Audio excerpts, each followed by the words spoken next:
Swayam Prabha. Digital India. Educated India.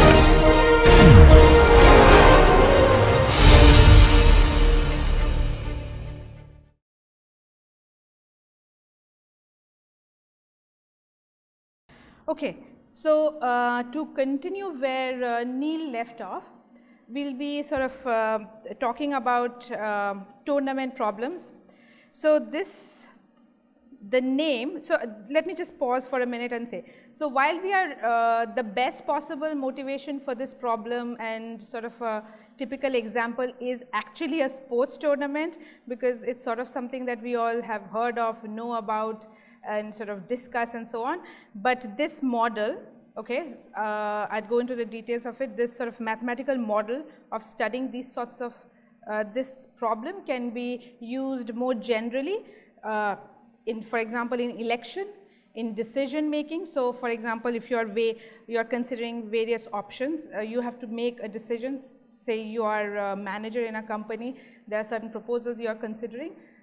Each one has its merits and demerits and so on and so forth. How do you come to a sort of adopt one particular proposal and sort of discard the rest? That also resembles what we call is a sort of a tournament problem. Okay? And of course, elections, for example, especially in systems where you have these two-tiered election systems, like in the US primary system, where you have bunch of candidates from the same party competing in the primary, and then one person gets elected from each party and they proceed towards the general election and so on and so forth. So this has a fairly broad scope of applications. Okay. Okay.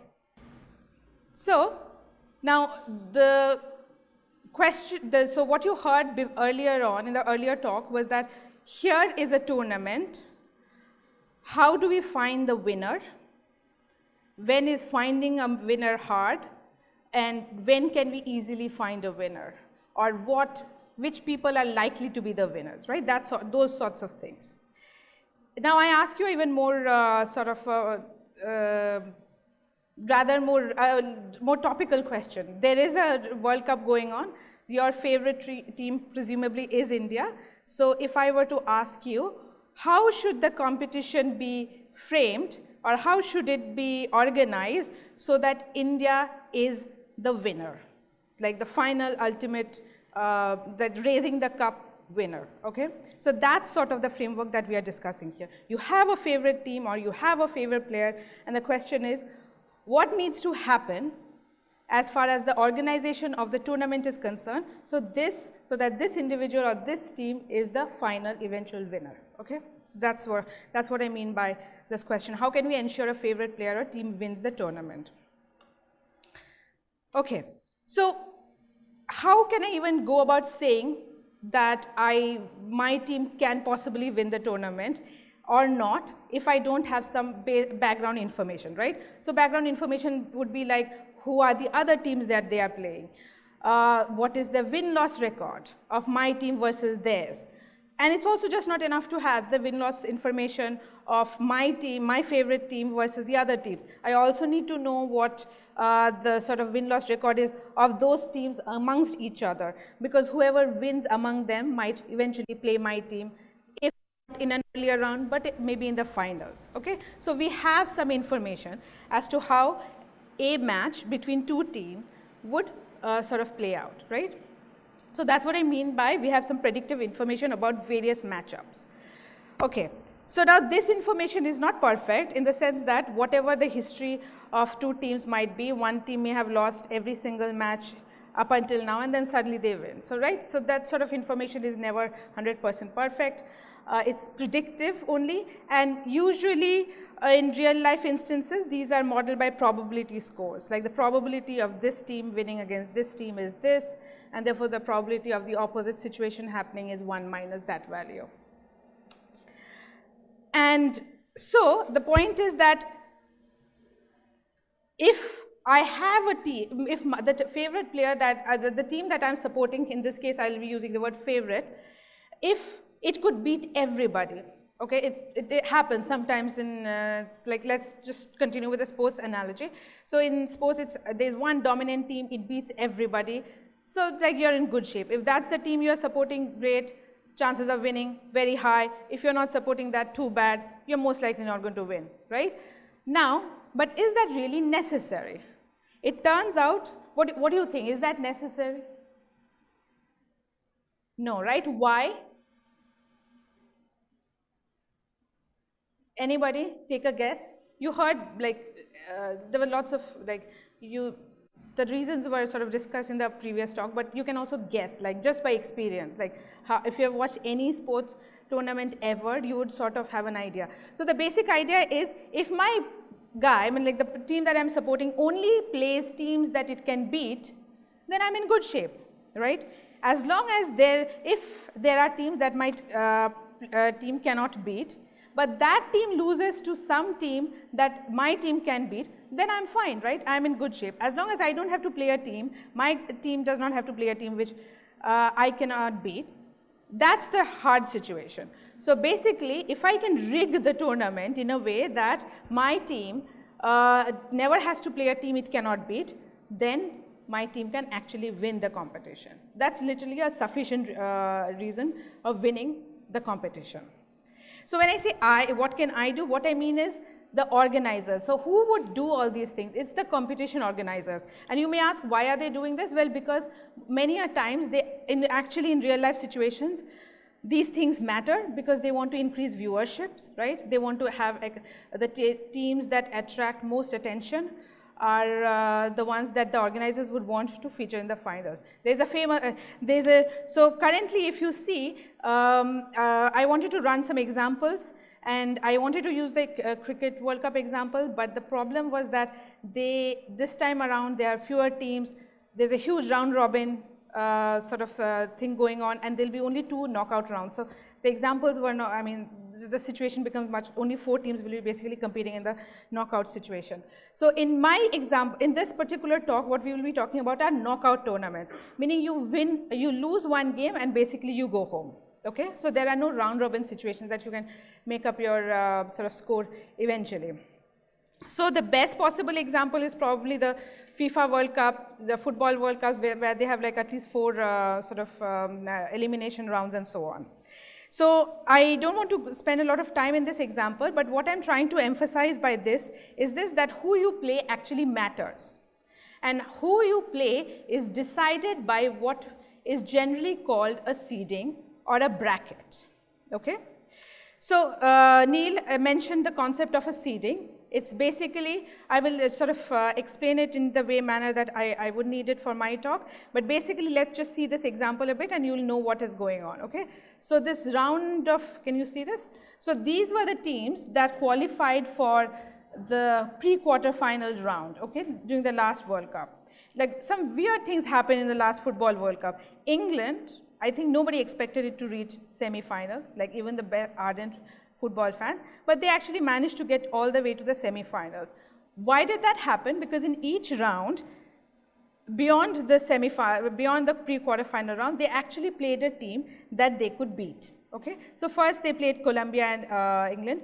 They beat them. Well, there was a close match. It was a penalty and so on. Then they proceeded to the next round where they played against Sweden. So what decided the fact that England gets to play Sweden in the next round? If, say, for example, if you look above, if England played Brazil or England played France, maybe the outcome would have been different, right? So in each round, who you play will matter, right? And not only that, who your other people are playing against each other, because that matchup decides who will proceed to the next round that you will play against. So all these things, all these sorts of details are basically determined by what we call the seeding. So the precise notion of a seeding, definition of a seeding, might vary from competition to competition, okay? So this was originally used in tennis. Tennis is a classical sort of knockout tournament. Every round is a knockout tournament. You get to play one round, you have to win it, or else sort of you go home. So it basically describes the path any player has to take, all the the path meaning who all he might play all the way to the final, right? So, and this is sort of, as I said, is specific to the tournament. So, in our setting, what we are assuming as a seeding is basically a permutation or an ordering of the players. You understand ordering, right? Yeah, ordering of the players. So, let us say V1, V2, these are the V8, there are these 8 players, okay.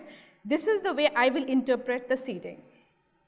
And this is sort of kind of important for this. So, please pay attention. If you do not understand, please ask me, okay.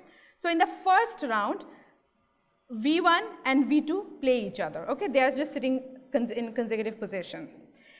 The next match in the first round, okay, so say V1 and V2 play each other, V1 wins. So, V1 proceeds to the next round, okay. Next, the second match of the first round is between V3 and V4. So, between V3 and V4, let us say V4 wins the match, and so V4 proceeds to the second round. The next match of the first round is held between V5 and V6. V5 wins and proceeds to the next round, and eventually V7 and V8 play, and V8 proceeds to the next round. So, the second round will be held between V1, V4, V5, V8. And now again, this is also a seeding, I say. This is basically a seeding for the second round. Why? Because in the second round, V1 will be playing V4 and V5, and so suppose V4 wins, so it moves to the next round. And the second game of this second round would be played between V5 and V8. One of them wins, okay, V5 wins. And now the final is when you have only 2 teams left. And so, for example, here V4 and V5 play each other, and V4 is the winner, right. So, this is how I will interpret the sort of seeding. Okay.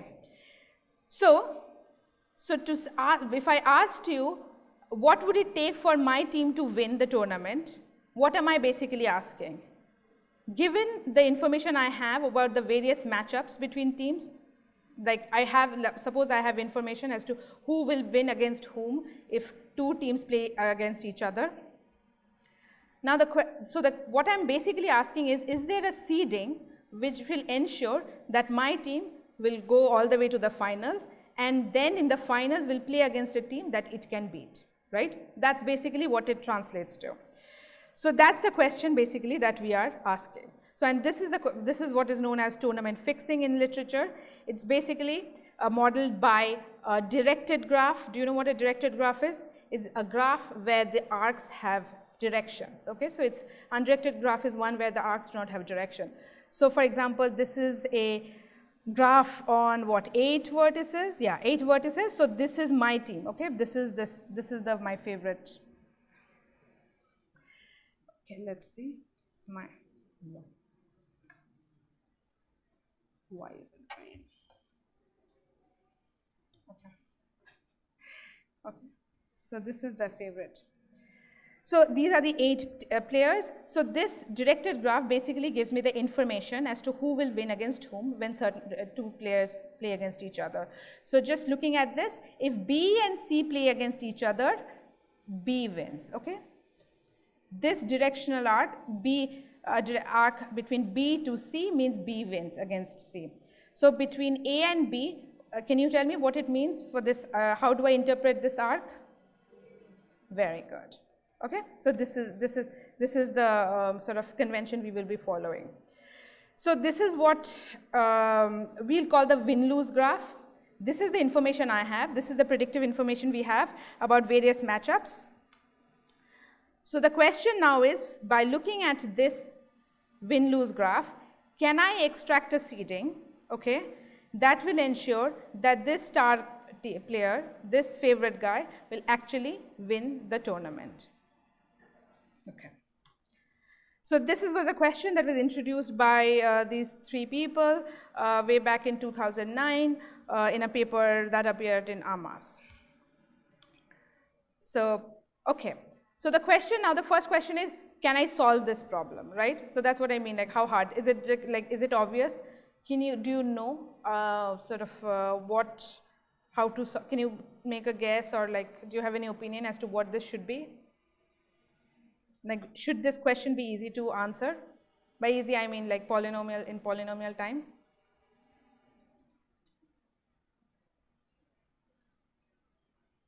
Say, like, take a guess. Well, it turns out, if I said we need, seeding is an ordered list, right? So, if there are n players, I might actually have to try n factorial many seedings, right? That's like the most I would have to try. I try all possible things. I see each time I sort of run the tournament, see who wins against whom in each round, and see whether there's any way for my team to win. If I find one of them, I'm done, right? So the question is there just because there are n factorial seedings, does it mean I actually have to cycle through all of them and check? Maybe there's an efficient way of finding, of sort of looking at just some of them, or some other way, altogether a different way to know whether there's a way for favorite to win the tournament. So it turns out that we don't think there is an efficient algorithm. Okay, so I say we don't think is because we still don't know whether P is equal to NP or not. So this is what we call an NP hard problem. Okay, generally speaking. Now I am sort of giving out the sort of final plot line a little ahead of time, but if you remember that in certain cases, can you tell if it is ever solvable in polynomial time for restricted cases? In worst case, maybe it might not be solvable in polynomial time. But can you think of any special cases in which it can actually be answered in polynomial time? Sorry?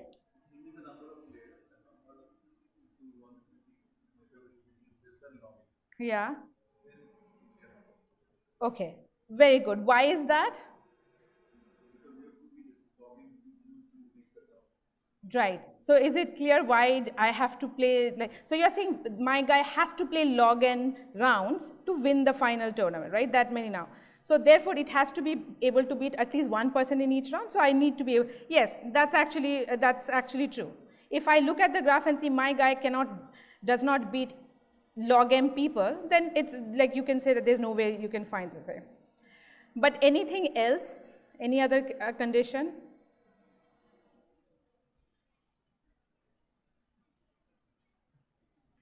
So there are these notions of these powerful players, right? The super king, high degree super kings, so on and so forth. So if your team satisfies those properties, then it might be able to win. Then it would be able to win. The question is, can I now find a seeding? Just answering the question yes and no is one thing, but then if you need to find the seeding, which will actually ensure that they win, that's like a different question now. So the point is that while in general it might be hard, this question to answer, this whether there exists a seeding which will enable my favorite player to win, in certain special cases this might be easy to solve. Okay. All right. So if that graph that we saw before, that win-lose graph, if that graph is acyclic, doesn't have cycles, can then I say that, okay, then can I answer the question?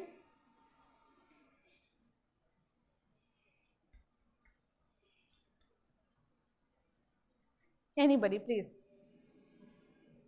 Just take a guess. So Neil sort of mentioned this, like it was somewhat towards the second half of the talk, maybe so you had dozed off a bit or so on. So when it requires a proof, it's just not maybe obvious, but the point is if there are no cycles, there are these vertices, there is a vertex, and okay, remember in that graph, there was an arc, there was an edge between every pair of vertices. Because the thing is that you have information as to what would happen if any of these two teams play, right? So there is an arc between every pair of vertices. In that sort of a graph, which does not have a cycle, there is a notion of a source, okay? A vertex which does not have any incoming edges. So that vertex will win the tournament. That vertex is the unique winner of the tournament. So if your favorite player is that vertex, then there exists a seeding. If it is not, then there's no way your team can win. That's the bottom line, right? Okay. So that's why we say that if the win-loss graph is acyclic, this is easy to decide whether there exists a seeding which will ensure your favorite team will win or not. You basically check whether your favorite team is the source vertex in that graph. Okay, So in general, it is NP hard, and so we try to, so if a problem is NP hard, do we just give up? Like, I mean, this is a very important question. There are sports betting is a sort of a huge industry. I don't know, maybe you don't participate in that sort of thing. It's increasingly becoming legal around the world. It's a big industry. These problems actually need to be solved. There are people interested in, and so on. So we want to find we want to find an answer as best as we can. So there are various proposals as to what we can do, what kind of algorithm we can hope to find, right? So if I told you that in general, the algorithm will be exponential time, right? However, suppose I'm able to give a time, I'm able to construct an algorithm which has a time complexity of the kind where, let's say, it is exponential in some function of k. So this is an exponential function, but polynomial time. So the time complexity of an algorithm is, let's say, something like this. Okay, so this is the time complexity of my problem. So n are the number of players, and so on and so forth, where this value k is significantly smaller than n. So when I say significantly small, what I'm trying to say is, let's say, constant. In most, if I told you that, okay, this is the time complexity of this algorithm, in the worst case, k can be as bad as n. But for most reasonable situations, k is very small, almost constant like when compared to n.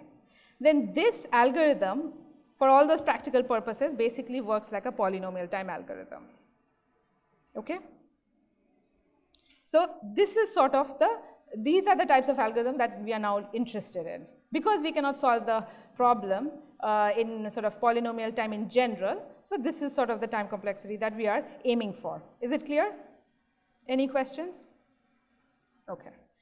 So does this match with what what you would consider as a reasonable goal? Like, is this what you would think of doing if you are faced with a NP-hard problem? So what this value k is, I have not said anything, right? I just generally said, like, suppose I could tell you that I'll give you an algorithm which will work like this. This k is some value which is significant. Then you'd be happy.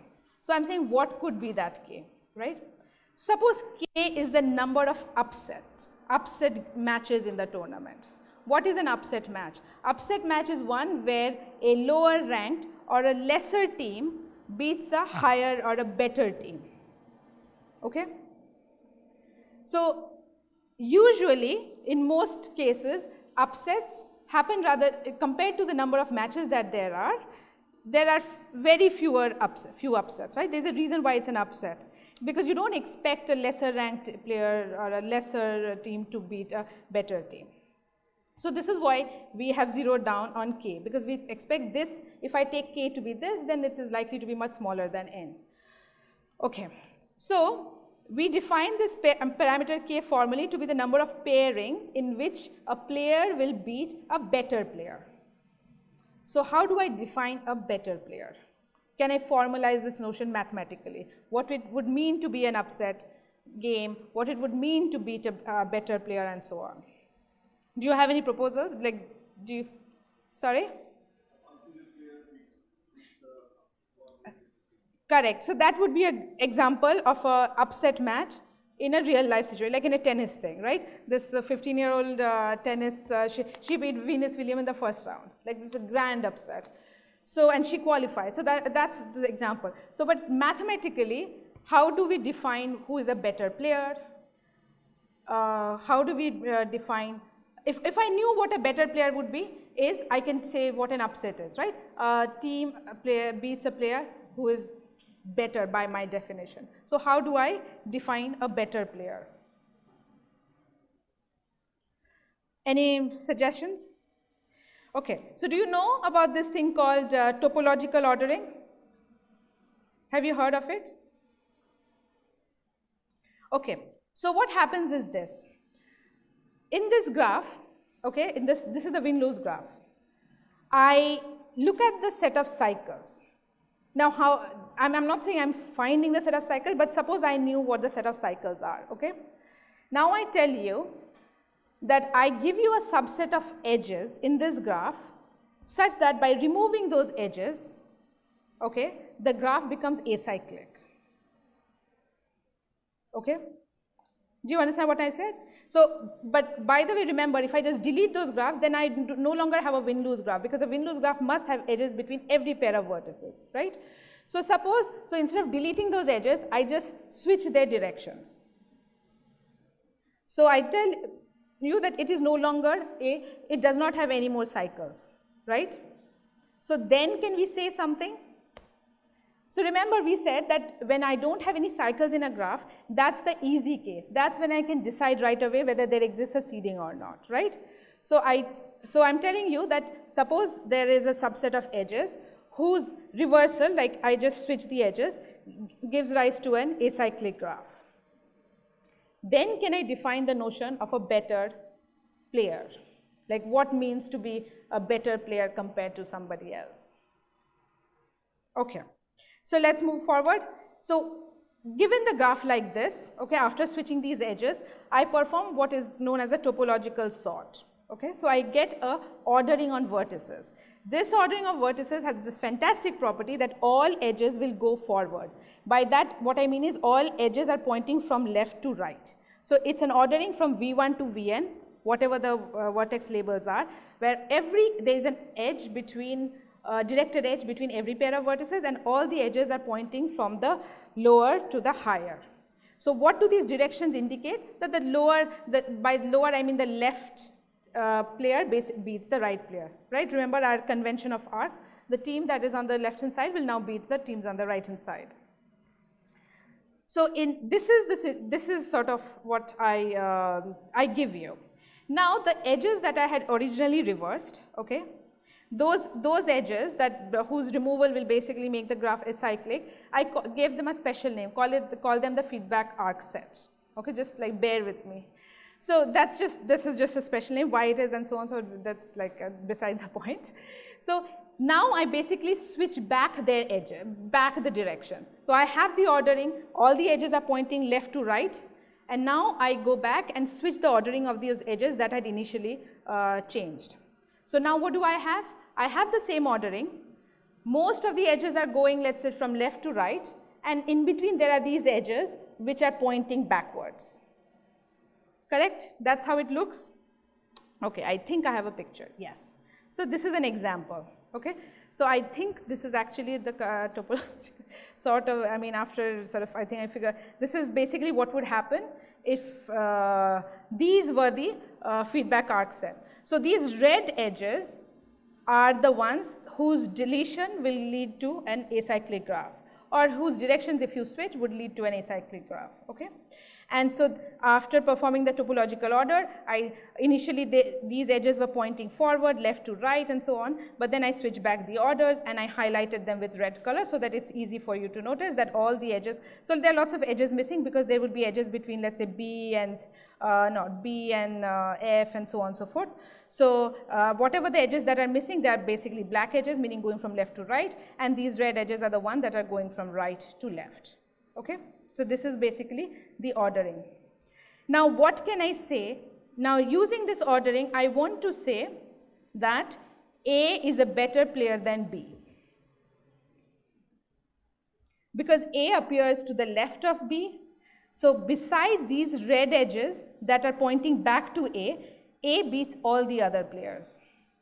Correct? So the only player that A does not beat is F.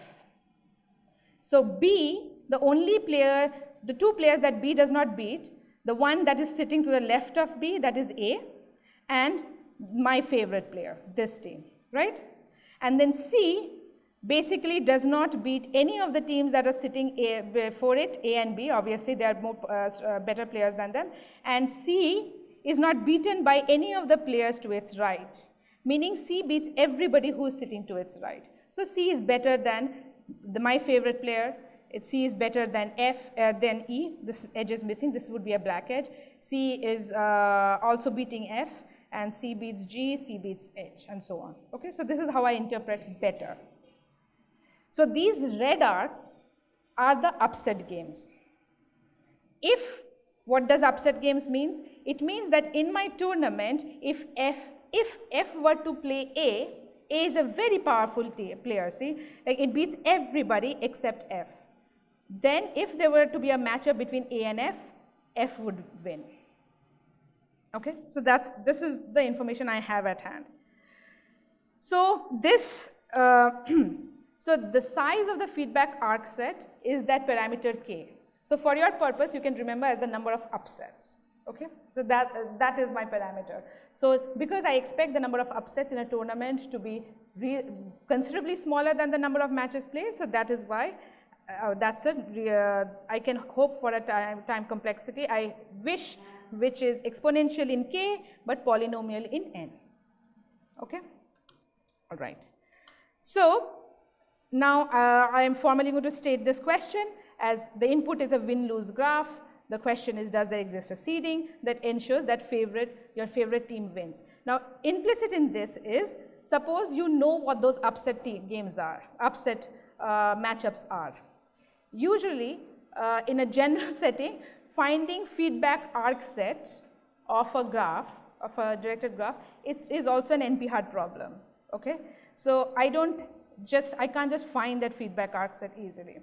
But given the time complexity that we are hoping for, I can show you that actually I can find the feedback arc set separately, and then I assume that I have it at hand, the upset games, and using that information. So implicit here is assume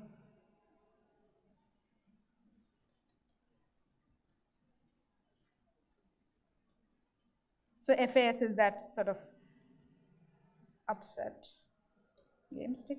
Okay, this is the question that I'm asking.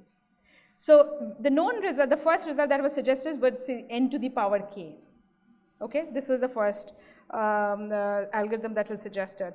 Followed by that, so this is an example of how people keep on, you have one algorithm but you're not happy with it. You keep on making improvements to that and showing a better and better time complexity. That's usually how sort of this algorithm research goes. Okay, so the second proposal was to give an algorithm which is, see, exponential in k, right? It is 2 to the power k square log k, but polynomial in n. Do you agree that this is a better algorithm than this, or maybe not? Why? Like, why is, yeah, please.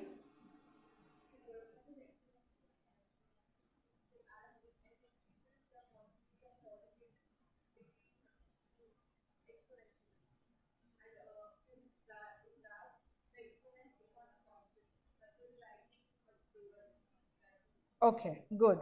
So here the exponent of n, if you want to call it that, would be some constant value, like 2, 3, 100 million, all those things are a constant value, right? Even if it is very large constant.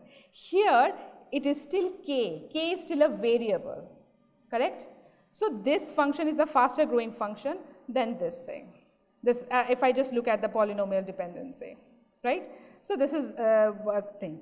Now, is this a good enough? Yes, it is actually pretty good, because if k is very small, this is actually not a very smallish function of not a very small polynomial, but okay, this is polynomial, and this is sort of 2 to the power k square log k, right? So not recently, maybe a year or so ago, we improved this to some of my co-authors and so on. We improved this to 2 to the power ordered k log k. So the improvement is from this k square to this sort of a single k.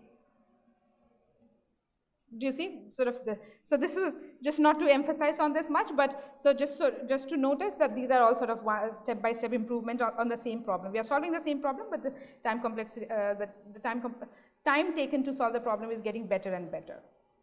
Okay, so now I want to sort of discuss a bit about how this algorithms proceed, specifically the last one. Okay, so at the heart of these algorithms, the last especially, is this combinatorial property known as spanning binomial arborescence. Okay, arborescence is a fancy name for, let's say, forest.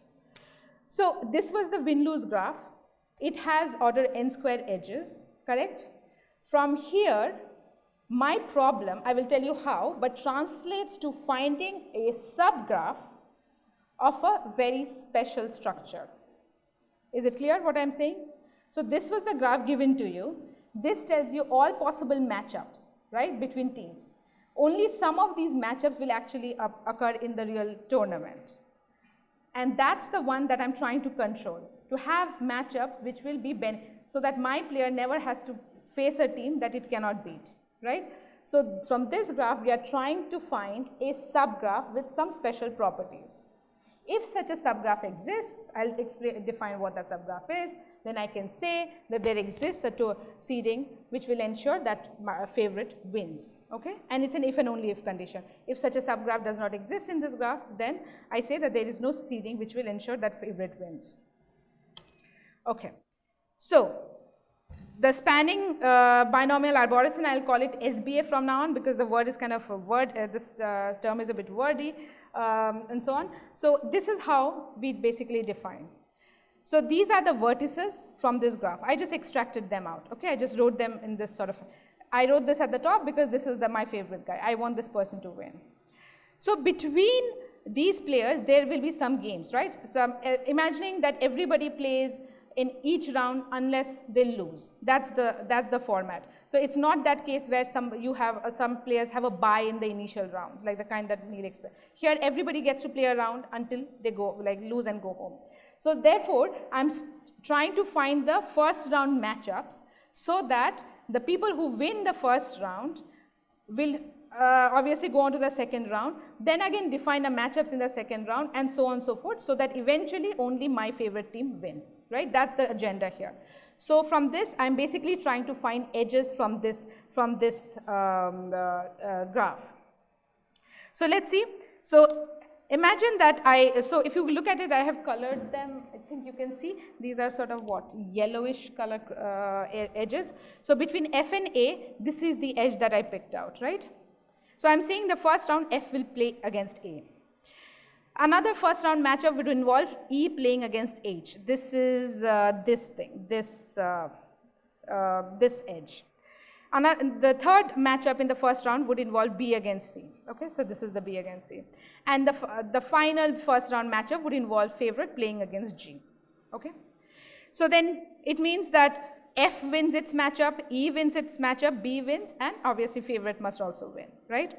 So then these people go on to the second round, correct?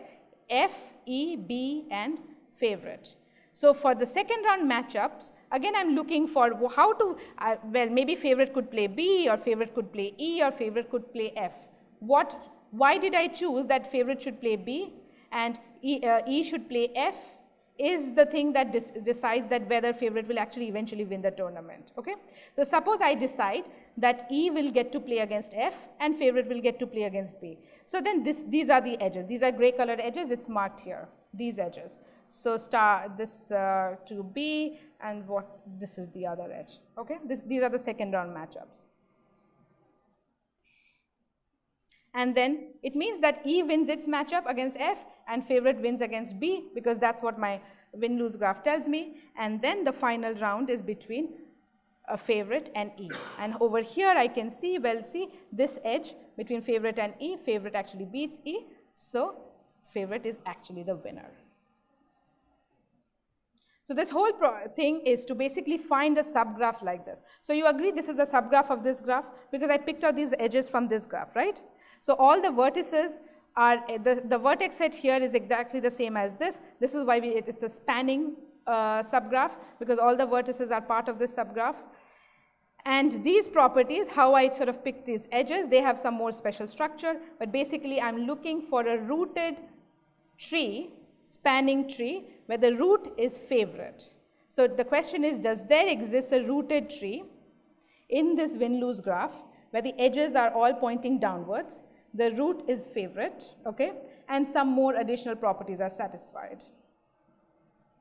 Are you still here with me? Okay. All right. So this is what we call an SBA, okay? So let's define an binomial arborescence, what it means, okay? So an unlabeled binomial arborescence is a rooted tree at V, okay, and it is defined recursively. So a single node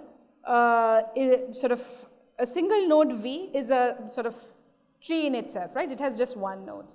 So this is called, it's a trivially a SBA, it's a binomial arborescence. So now imagine I have a situation where I am going to tell you the recursive definition. I have two trees, okay, the size is not the same here.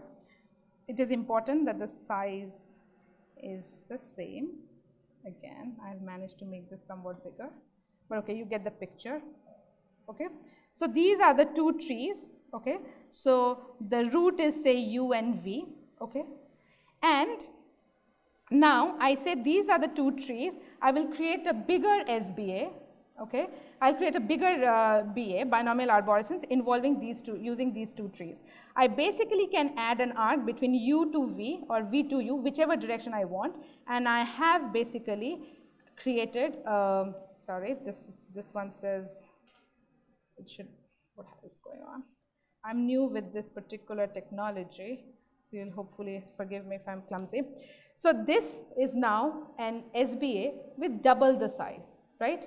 So this is now a tree which has, whose size is this, the number of vertices in this tree, and the number of, plus the number of vertices in this tree. I started out by saying they are of equal size. So basically this has twice the size, right? And here the root is basically V. See, I said all the edges have to be pointing downwards. So when I started with this smaller SBA, V was the root, meant all the edges, sort of all the edges are going downwards. So here, by merging these two trees, I've created a bigger SBA where V is the root and U is one of its children. These are the other children and so on. And so this is a bigger SBA. This is basically how we create a binomial arborescence, recursively defining. We always take two binomial arborescences of the same size and sort of give an edge arc between the roots of those two things, and thereby creating a bigger tree. Okay.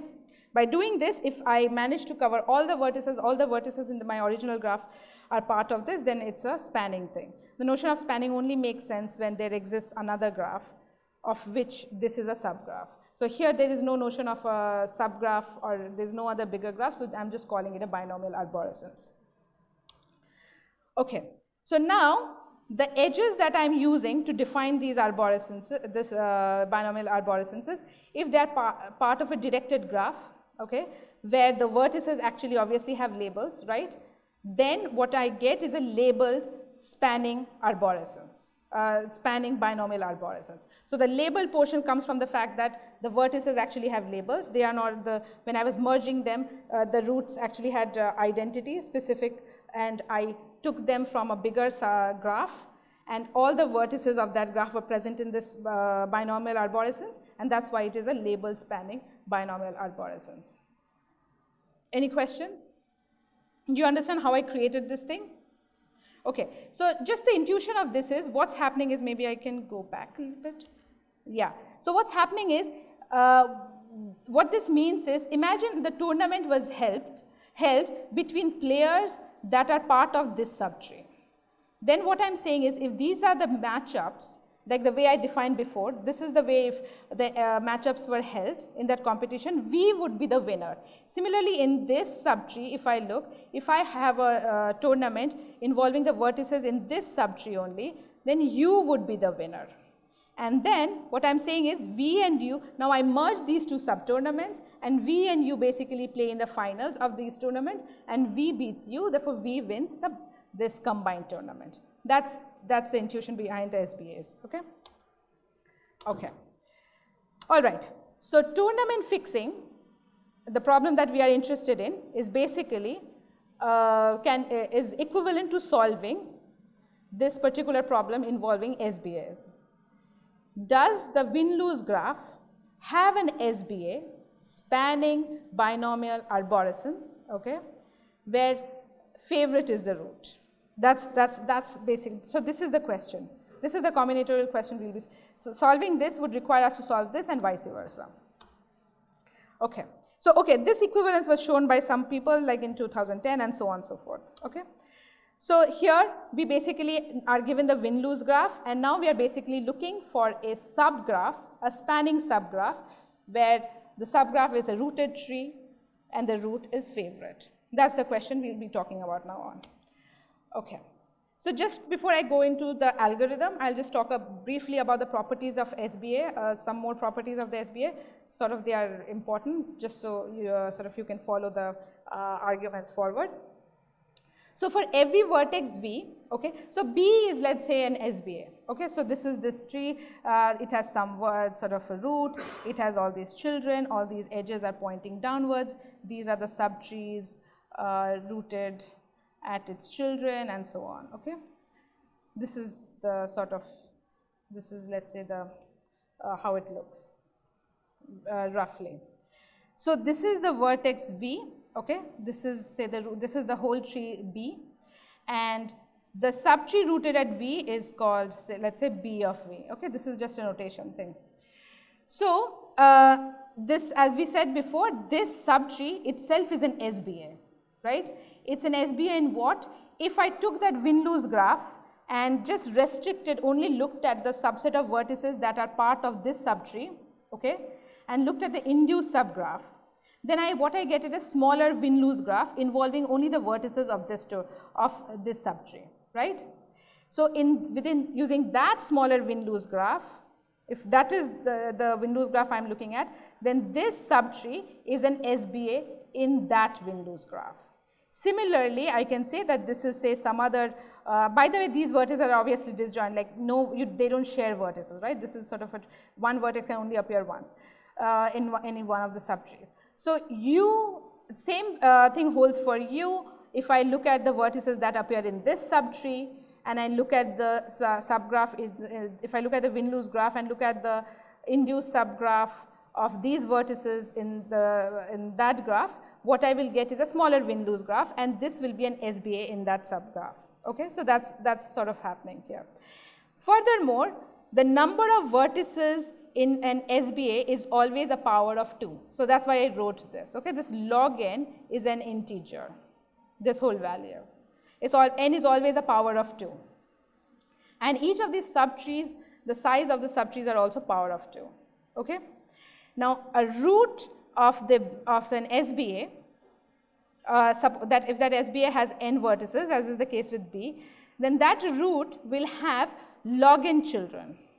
Okay, you can label the vertices from V1 to V log n. This is what this is, and the sizes of the subtrees rooted at those children sort of increase by a sort of a factor of 2. So one child will have no subtree, like that's the only vertex. So the first one of the vertices of this root will be just this. This is the subtree, one vertex subtree.